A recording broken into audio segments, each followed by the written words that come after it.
Bien-aimés dans le Seigneur, je vous salue tous dans le merveilleux nom de notre Seigneur Jésus-Christ. Vous qui nous suivez au travers le média, que le Seigneur puisse vous toucher là où vous êtes.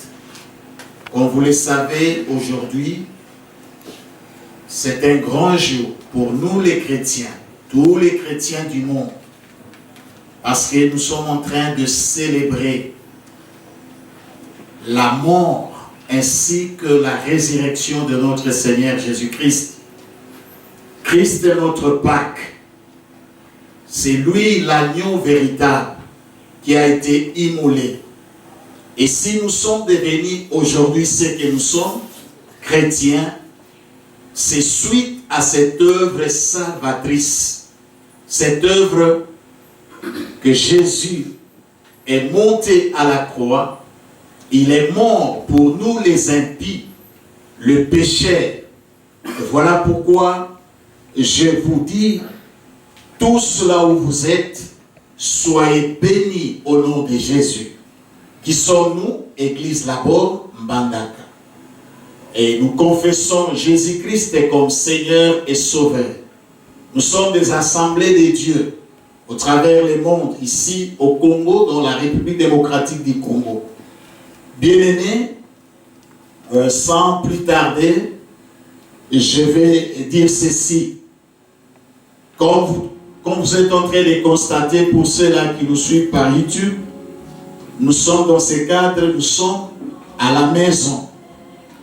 Et les enregistrements sont pris à partir d'ici. À la radio, vous allez nous suivre. J'aimerais préciser une chose pour les personnes qui nous suivent dans YouTube. Si vous cliquez dans la chaîne YouTube, Pasteur Marius Ngoua ou Église Labor Mbandaka, vous avez cette prédication. Et dans la radio Téléma 97.5, là vous allez nous suivre en différé à partir de 20h30. À la radio RTNC, c'est tout de suite là, le matin, à partir de 8h15. Que le Seigneur soit béni. Fréquence est 93.5. Que le Seigneur soit béni. Nous allons lire la parole de Dieu dans Exode chapitre 12. Exode chapitre 12.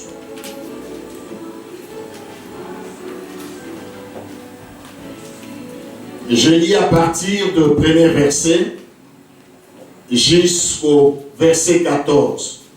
L'Éternel dit à Moïse et à Aaron dans le pays d'Égypte: ce mois-ci sera pour vous le premier de mois. Il sera pour vous le premier de mois de l'année.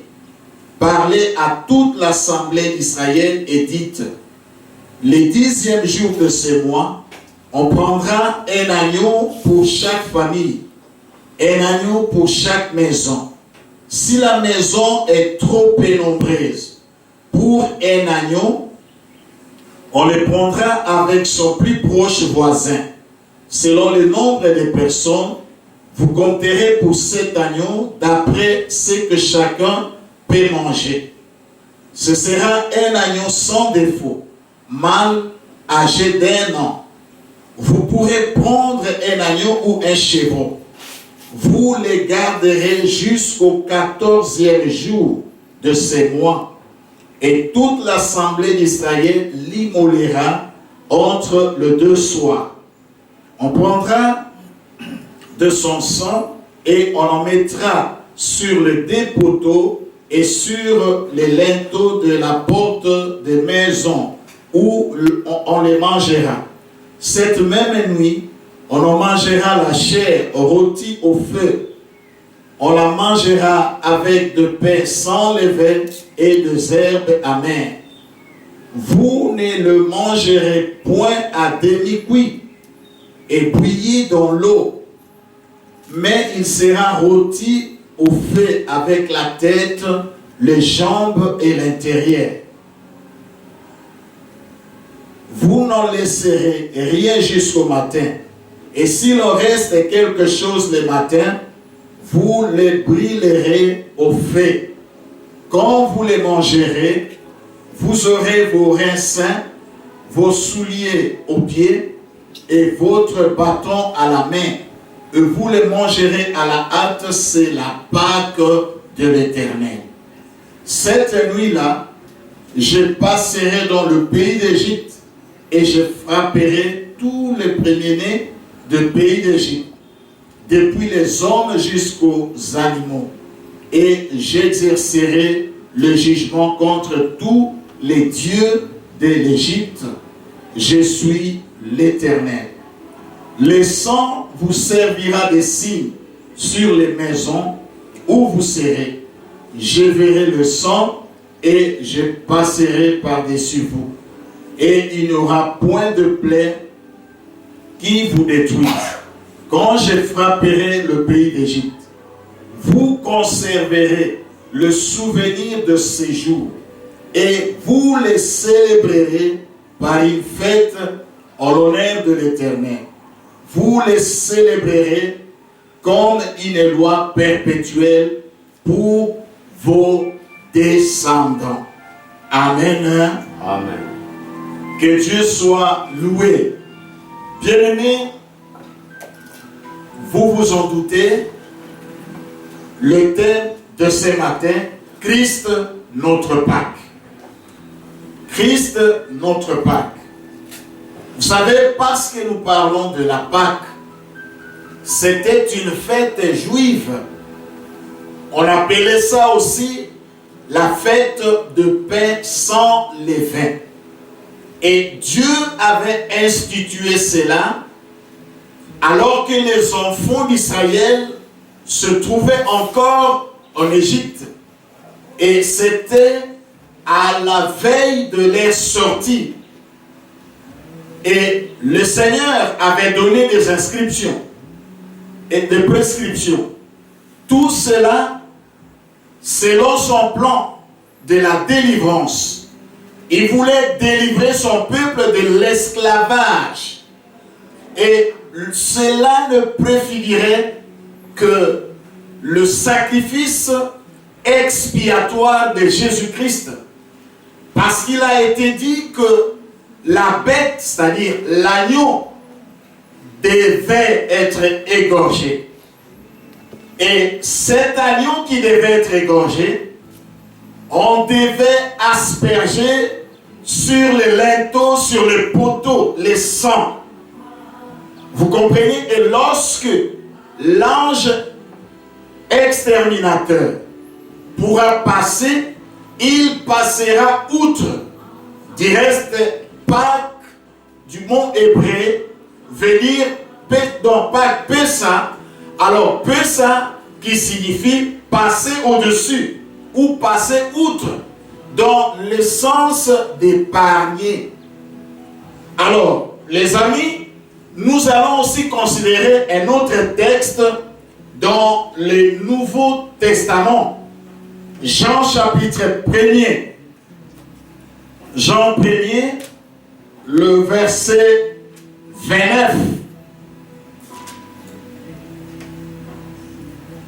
Jean 1er, le verset 29. Lisons. Le lendemain, il vit Jésus venant à lui et il dit: voici l'agneau de Dieu qui ôte le péché du monde. Voici l'agneau de Dieu qui ôte le péché du monde.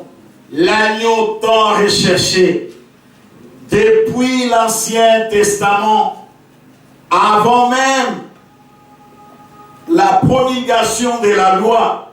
Et là, nous sommes au temps des patriarches, alors qu'Abraham, qui va sacrifier son fils Isaac comme Dieu l'avait demandé, il arrive à la montagne de Morija, il a amené tout, le bois était là, tout ce qu'il fallait pour le sacrifice. Arrivé là, le fils Isaac pose la question à son père, où est l'agneau pour le sacrifice? Lisons Genèse chapitre 22, le verset 7. Et vous allez comprendre ce que je vais dire tout de suite. Genèse 22, le verset 7. Alors Isaac, parlant à Abraham, son père, dit, mon père. Et il répondit, mais voici mon fils. Isaac reprit, voici le feu et le bois. Mais où est l'agneau pour l'Holocauste? Les amis, vous comprenez que cette question d'Isaac n'a pas trouvé réponse jusque-là. Du reste, lorsque Isaac avait posé la question à son père, où est l'agneau? Ce n'était pas l'agneau, c'était le bélier. Voyez? Parce que lorsque Abraham va prendre le couteau pour poser sur l'enfant, la voix se fit entendre, Abraham laisse.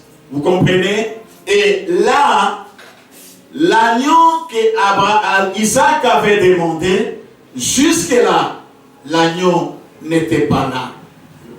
Les amis, durant les siècles, il y a eu des sacrifices et de bêtes, des agneaux, bien sûr. Mais vous savez, cette bête-là de l'agneau, c'est une bête qui représente Jésus-Christ par ses caractéristiques. Une bête douce, une bête qui a un caractère héroïque, prêt à se sacrifier. L'agneau ne pleure pas, même quand on amène le couteau, contrairement aux chevrons, c'est-à-dire aux chèvres, tout ça et autres. L'agneau, par sa douceur, par son caractère, car avait bien des caractéristiques de Jésus-Christ. Voilà pourquoi ici dans le Jean 1, 29, nous voyons la réponse d'Isaac trouvée des années, des siècles après, et c'était l'agneau véritable. Jean-Baptiste, c'est lui qui va pointer du doigt le véritable agneau. Voici l'agneau de Dieu qui ôte les péchés du monde. Bien-aimé, Jésus est l'agneau pascal qui était tant recherché, et ici, il est pointé du doigt. À travers sa mort, Jésus a permis que la culpabilité et même le péché, la force ou le pouvoir du péché puisse disparaître. En d'autres termes, il a anéanti la culpabilité. Il a anéanti le pouvoir de la mort. Et c'est pourquoi, aujourd'hui, enfants de Dieu, alors que nous sommes en train de célébrer la Pâque, le péché n'a plus d'emprise sur nous, et même la mort. Pourquoi? Parce que c'est le péché qui donnait force à la mort. Et Jésus est allé affronter la mort dans son champ. Et cela, il a ouvert le chemin pour tous. Aujourd'hui, nous tous, nous pouvons y accéder à cause de sa mort. Par sa mort, nous sommes épargnés aussi de la destruction. À l'instar de l'agneau prescrit dans l'Ancien Testament par l'Éternel à Moïse pour la délivrance du peuple d'Israël qui était en esclavage en Égypte, Jésus-Christ est le véritable agneau qui délivre l'humanité de l'emprise du péché.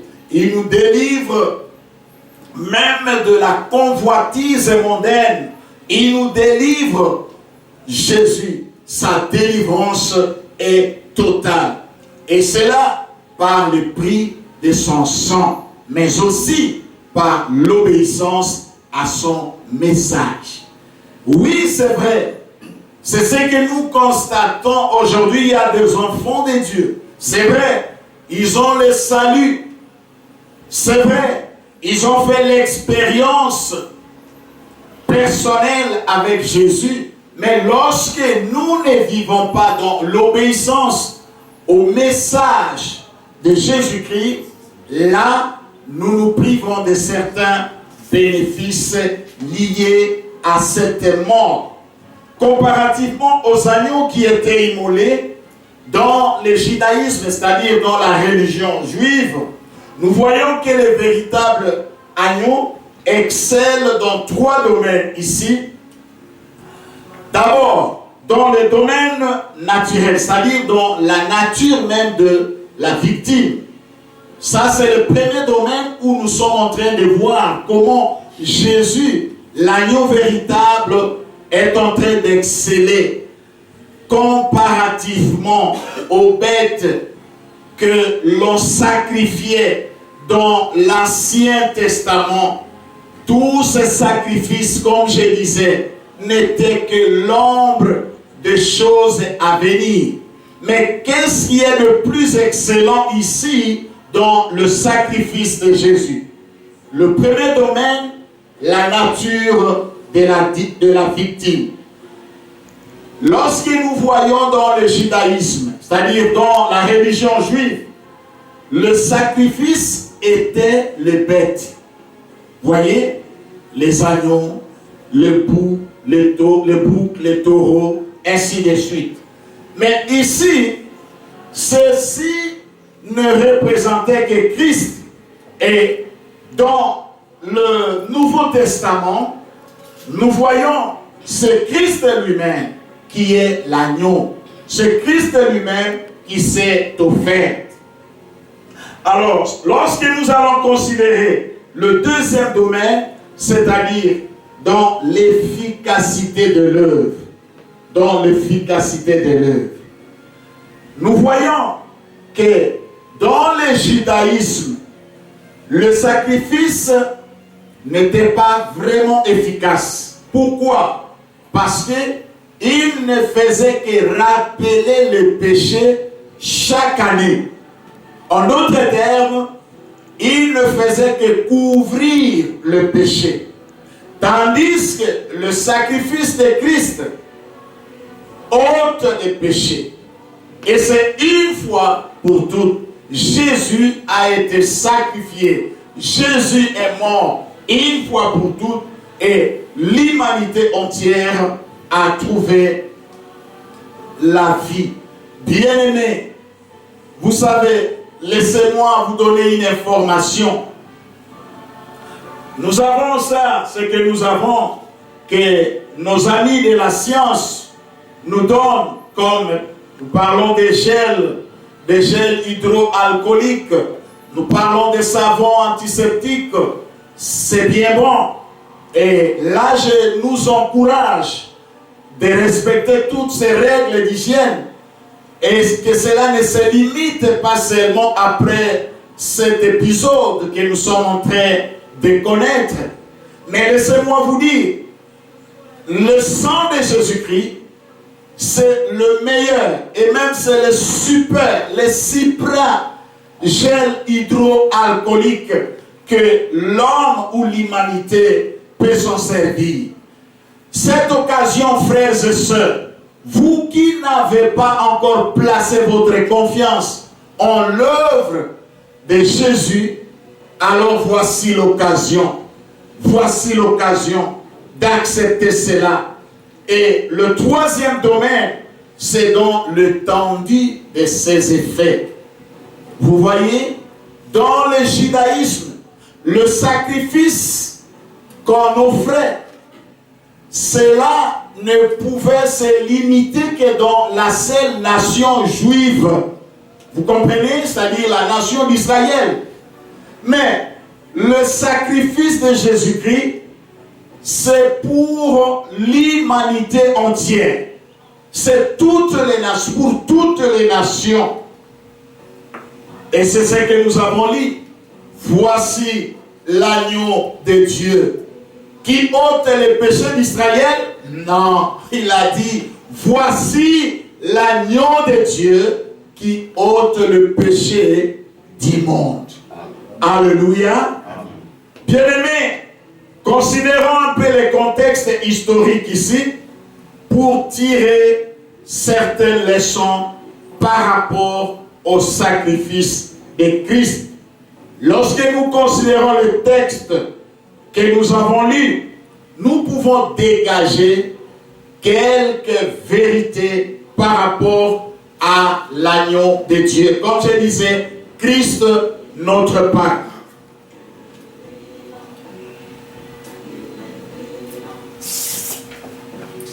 Je m'excuse.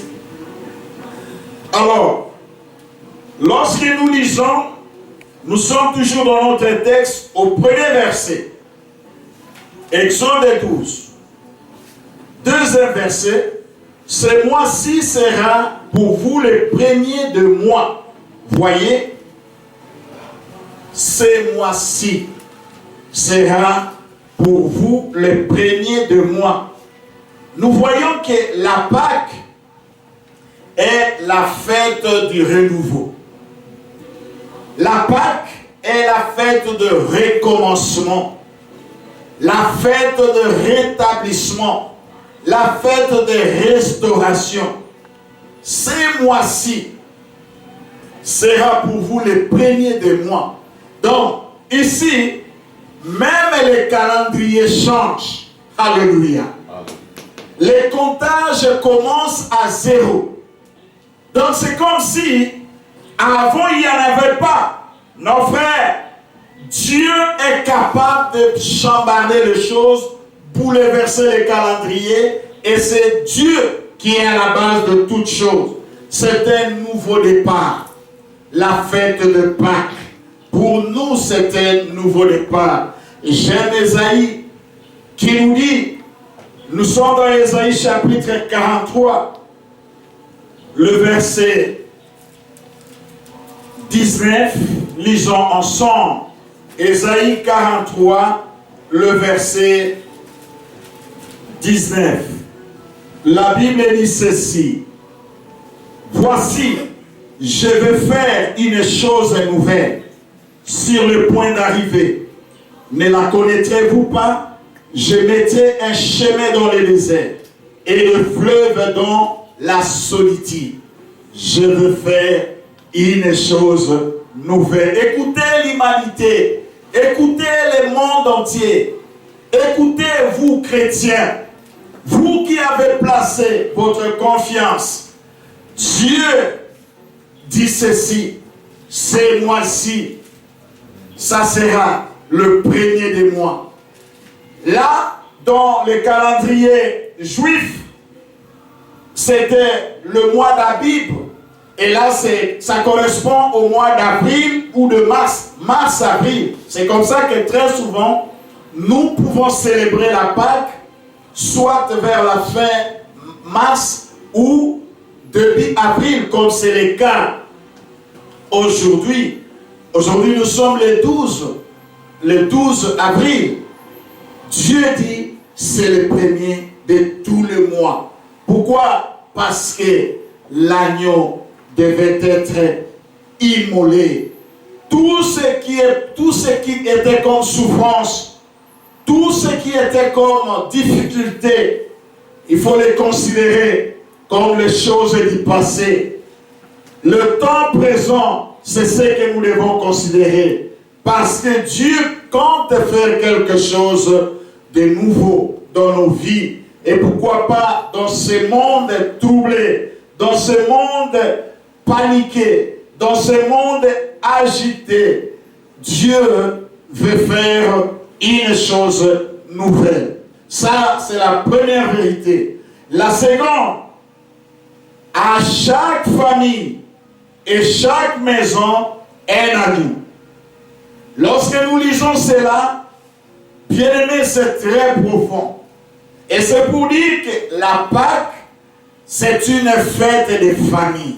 Là où vous êtes dans vos maisons, il a dit que chaque maison ou chaque famille devait égorger un agneau. Et si la famille est trop petite, vous pouvez considérer les voisins, pourvu que tous vous puissiez prendre cela et qu'il n'en reste rien. Le sacrifice de l'agneau devait être pour tout le monde, que personne ne puisse être privé de ces bénéfices.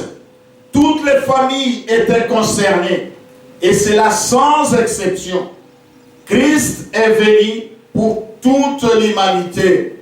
Crois au Seigneur Jésus, tu seras sauvé, et toi et toute ta famille. Amen. Alléluia. C'est une occasion pour des familles de prier pour le membre des familles qui n'ont pas encore reçu Jésus. Et troisièmement, du 10e jour au 14e jour, l'agneau devait être gardé. Alléluia.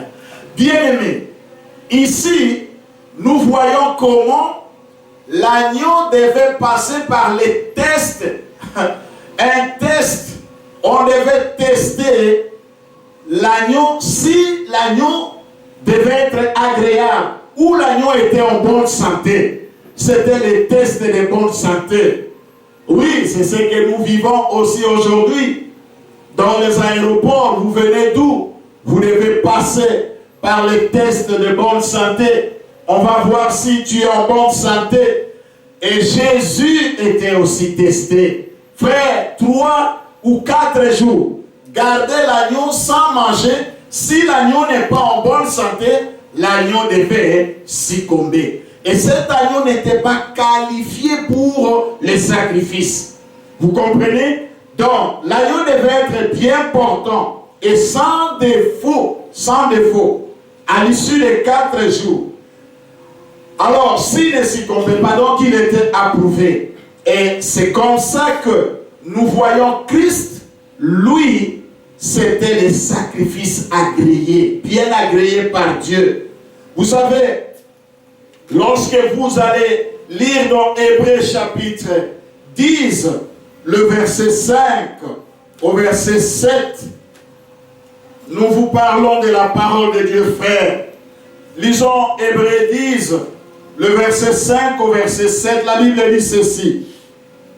C'est pourquoi Christ entrant dans le monde, dit, tu n'as voulu ni sacrifice, ni offrande, mais tu m'as formé un corps. Tu n'as agréé ni holocauste, ni sacrifice pour les péchés. Alors j'ai dit, voici, je viens dans le rouleau du livre. Il est question de moi pour faire, ô Dieu, ta volonté. C'est Christ seul qui a été agréé. C'est le seul sacrifice agréé. Parce que lui, étant testé en bonne santé, il était vigoureux, il était sans défaut, et c'est le seul sacrifice que le Père devait agréer.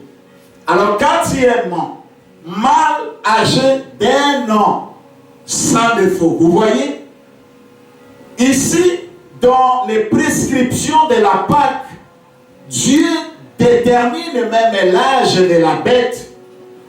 Il devait avoir à peu près 1 an. Vous voyez, et sans défaut. C'est l'âge même de la vigueur. Aussi, nous voyons Christ qui est mort à la croix. À quel âge, frère? À l'âge d'à peu près de 33 ans. Et vous savez, quand quelqu'un atteint cet âge de 30 à 35, tout ça, ça c'est l'âge de la vigueur. Et Christ était sans défaut, sans infirmité. Or, Christ était réellement sans péché. Il n'a point connu du péché. Et c'est lui seul qui était qualifié pour être sacrifié. Cinquièmement, toute l'assemblée m'immolera entre les 2 soirs. Les sacrifices devaient, c'est-à-dire, quand vous lisez dans Matthieu 27, vous allez voir même comment, quand Jésus-Christ, lui, il est mort quand? Donc, vers le 6e ère et 9e ère. Donc, 6e ère, 9e ère selon les Juifs.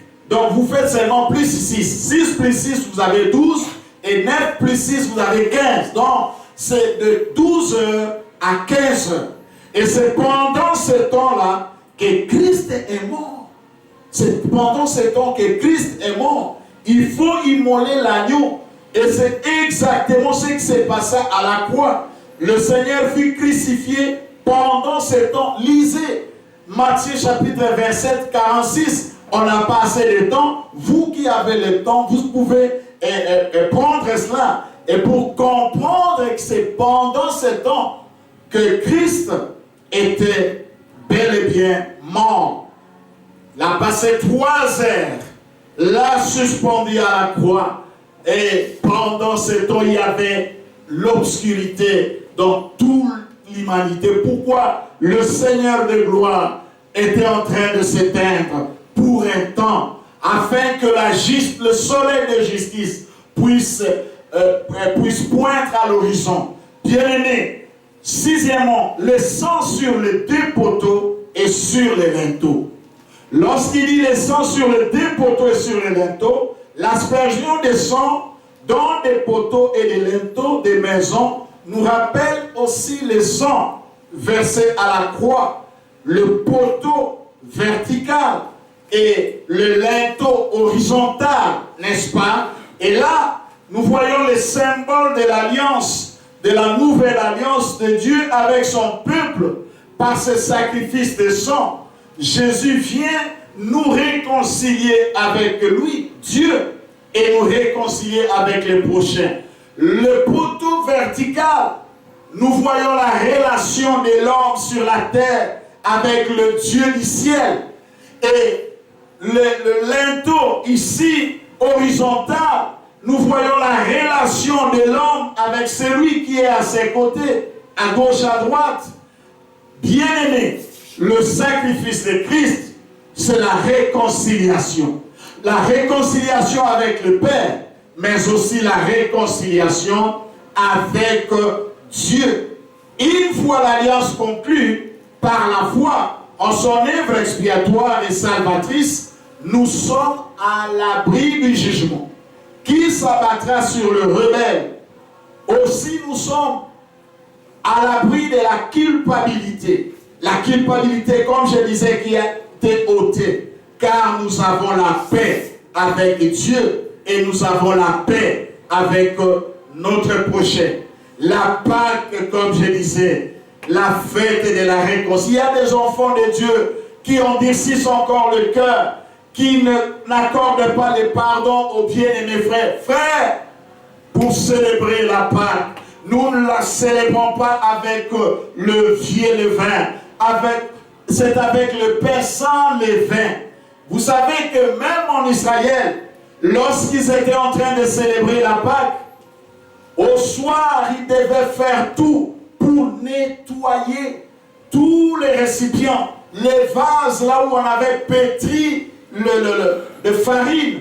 Parce que d'habitude, on met de levain. Et là, il fallait nettoyer. Et le soir, comme ça, ils pouvaient amener même des torches pour torcher dans les coins et les recoins, pour s'assurer qu'il n'y a pas un vase, il n'y a pas une marmite, il n'y a pas, je ne sais pas, une criche qui contient de farine où on avait de vieux levain. Parce que nous devons célébrer cela sans péché, frère, sans péché, surtout en ayant la paix avec autrui. 7e, la chair devait être rôtie au feu. Bien-aimé, ceci montre le sacrifice consumé au feu, c'est-à-dire le preuve du jugement. Et cela nous rappelle le jugement subi par Jésus à notre place. Celui, notre substitut, aussi ne pouvait pas se dérober de cette souffrance. Et c'est ce qui explique le refus de Jésus. Quand on va lui tendre un peu de vinaigre. Pourquoi? Parce qu'il ne pouvait pas prendre ces produits qui pouvaient peut-être constituer comme on dit, une anesthésie. Il devait subir toute cette souffrance. Ayoka pasione kota e malam. C'est comme aujourd'hui quand on veut faire l'opération à quelqu'un. Qu'est-ce qu'on fait? On doit lui administrer de l'anesthésie pour que la personne ne puisse pas sentir la souffrance lors de l'intervention chirurgicale. Mais Jésus, pendant cette intervention, pendant ce temps de souffrance, il refuse de prendre cela. Il ne veut pas atténuer la souffrance. Parce que c'est pour cela qu'il est venu. Il est venu souffrir. Il a dit il faut que le Fils de l'homme souffre. Il devait souffrir. Vous voyez? Et vous venez lui dire qu'il devait se dérober de cela. Non, non. Il était venu pour ça. Bien-aimé, huitièmement, alors le Père s'enlevait. C'est-à-dire une vie sans trace du passé. Une vie de rupture avec tout ce qui constitue péché. Le levain symbolise le péché. Et un peu de levain, toute la pâte est levée. D'où les Juifs, comme je disais, devaient nettoyer tout pour s'assurer qu'il n'y a pas de levain. La Pâque est une fête de purification morale et spirituelle. Nous devons célébrer la Pâque non avec les levains de malice, mais avec une pâte nouvelle. Alléluia. Avec aussi des herbes amères. Ça c'est neuvièmement. Des herbes amères. Ceci indique la souffrance connue par les Israélites là en Égypte et soumis aux travaux d'austérité. C'est aussi les souffrances qu'avait connues Christ à la croix pour la cause de l'humanité pécheresse. C'est ainsi que Christ nous a franchis de toute servitude. Dixièmement, non point à demi-cuit et bouilli dans l'eau, mais rôti au feu, la tête, jambes et intérieur. C'est-à-dire on devait tout brûler. Vous voyez, ici, cela indique le type de sacrifice complet de Christ. Et nous savons que Christ s'est offert entièrement. C'est donc un sacrifice complet. Il n'est pas mort à demi. Non, non. Comme certains gnostiques dans leur hérésie, ils parlent de demi-mort ou il est tombé évanoui. Non, frère. Christ était bel et bien mort. Alléluia. Christ était bel et bien mort. Et il n'a pas attendu qu'on vienne couper ou les os soient brisés. Parce que toute la parole devait être accomplie. Aucun de ces os ne devait être cassé ou brisé. Alléluia. Alors, onzièmement, vos reins saints, vos souliers aux pieds. Voyez comment on mangeait la Pâque avec des reins saints et des souliers aux pieds. Ceci indique la promptitude et la résolution d'obéir à la vérité, quelle que soit l'épreuve. Aussi les souliers aux pieds indiquent qu'ils étaient prêts pour la marche, voyez, vers la terre promise. Ils ne pouvaient pas manger. Est-ce que avez-vous vu? Quelqu'un veut manger chez lui, et non, il fait être quand même bien détendu, n'est-ce pas? Mais ici, non, vous devez mettre la ceinture. Alléluia. On doit être prêt, parce que l'Égypte, ce n'est pas chez vous. Vous, c'est la terre promise. Chrétiens, la terre ici, ce n'est pas chez vous. Vous, c'est le ciel. Lorsque nous sommes ici dans ce monde, nous devons toujours être prêts.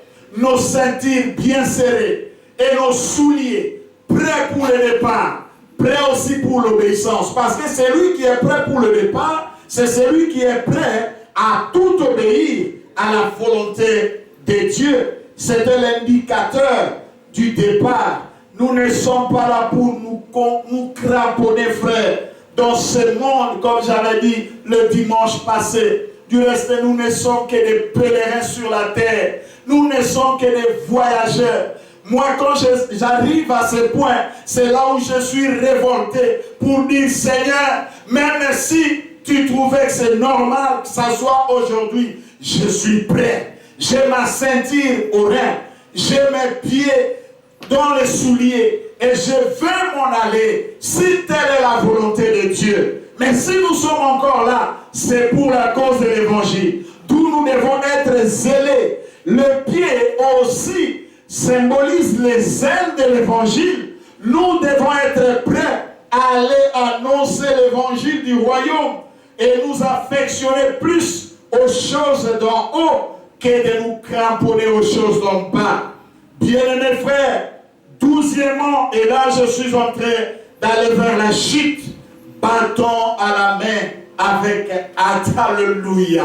Le bâton à la main. Je mange la Pâque avec mon bâton. Le pouvoir ainsi que l'autorité que Jésus a donné à tous ceux-là qui ont cru en son nom. Nous avons le pouvoir sur toutes les puissances des ténèbres. Voyez-vous? Et si nous agissons, c'est avec les capacités de Dieu. Dieu nous a donné cela. Lisez Luc 10, 19. Je vous ai donné le pouvoir, n'est-ce pas, de marcher sur les serpents, sur les scorpions et sur toute la puissance de l'ennemi. Et rien, alors rien ne pourra vous nuire. Et Jésus lui-même a dit, voici, tout pouvoir m'a été donné dans le ciel et sur la terre. Et là, c'est lorsqu'il voulait nous confier la mission. Nous avons cette mission, mais nous ne faisons pas avec nos capacités. Et là, c'est à la hâte, car nous n'avons plus de temps à perdre pour des futilités, mes frères. Nous devons racheter le temps, être toujours prêts pour la cause du royaume. Le moment est là, frères et sœurs. Nous ne savons pas quand est-ce que Christ pourra revenir. Est-ce que c'est pour maintenant? Mais je vais vous dire, c'est pour très bientôt. En conclusion, je vais dire ceci. Lorsque toutes ces instructions seront obéies, cette même nuit, l'ange passera dans le pays. Et là, il verra le sang et passera outre nos maisons. Là où il y a les signes de sang. Tandis qu'il frappera le premier-né de tous les Égyptiens, parce que là, on ne trouvera pas le sang. C'est pour dire que ceux-là qui n'ont pas fait alliance de sang, ceux-là seront frappés. Enfants de Dieu, c'est une occasion que je vous offre, que Dieu nous offre ici, d'accepter Jésus. Ainsi nous disons, la Pâque nous rappelle notre délivrance de l'emprise du péché, du monde et de la mort. Et quand nous parlons de la mort, c'est-à-dire de toutes les maladies, y compris celles que vous connaissez, nous sommes délivrés. Nous avons la victoire. Christ est notre Pâque. Il a déjà été immolé et n'est pas resté dans le tombeau. Le tombeau est vide. Il est ressuscité d'entre les morts. C'est la plus grande preuve que Dieu a donnée à l'humanité. C'est par lui, Jésus, qu'il jugera le monde. Alors, imaginez-vous, le juge est de ton côté. C'est lui l'avocat. Et c'est lui aussi le juge. C'est que ce jugement, pour nous, c'est déjà un acquis. Nous sommes victorieux. Frères et sœurs, écoutez ce que la parole de Dieu nous dit. Luttons donc contre le mal, afin d'être une pâte nouvelle, une pâte pure, puisque nous sommes sans levain. À travers Christ, Dieu nous voit saints, justes et purs. Encore faut-il que notre état réel puisse correspondre à notre position en Jésus-Christ. Bien-aimés dans le Seigneur, confessons cela. Soyons dans la joie. Baissons nos têtes. Sans transition, nous allons passer à la Sainte Seine. Nous allons passer à la table du Seigneur. Parce que la Seine ou la Sainte Seine c'est semblable à la Pâque et concerne Christ, notre Pâque. Voyez? Et là, quand nous allons prendre cette Sainte Seine, nous allons regarder à deux directions. Vers la croix de Jésus et là aussi vers le retour, les grands événements que nous attendons. Bien-aimés dans le Seigneur, Que Dieu vous bénisse. Que Dieu bénisse sa parole. Que Dieu bénisse les enfants de Dieu. Que Dieu bénisse la RDC. Que Dieu bénisse les autorités. Que Dieu bénisse son Église. Que le Seigneur vous bénisse. Amen. Amen. Merci. Pendant ce temps, avec le monde.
Christ se tourne notre Pâques. Tu as été immolé. Et ton sacrifice est efficace. Ton sacrifice s'étend à toute l'humanité entière. Alors que nous sommes victimes de cette pandémie, Seigneur, qui a détruit, qui a décimé les vies. Notre Dieu, notre Père, nous avons besoin de toi. S'il te plaît, si tu peux, à cette occasion de la Pâque, Christ, tu n'es pas resté dans le tombeau.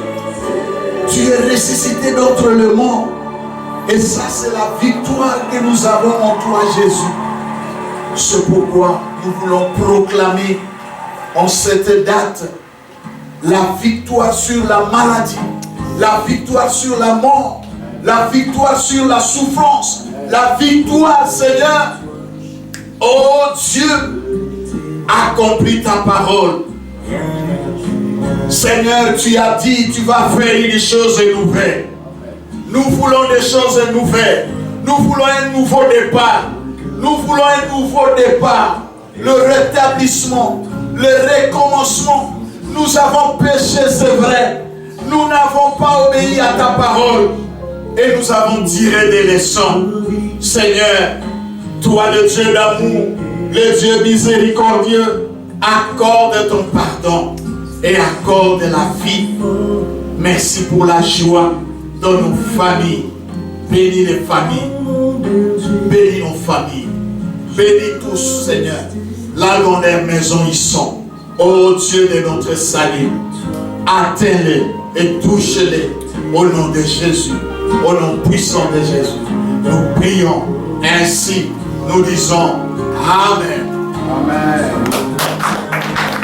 Bonne fête de Pâques. Merci.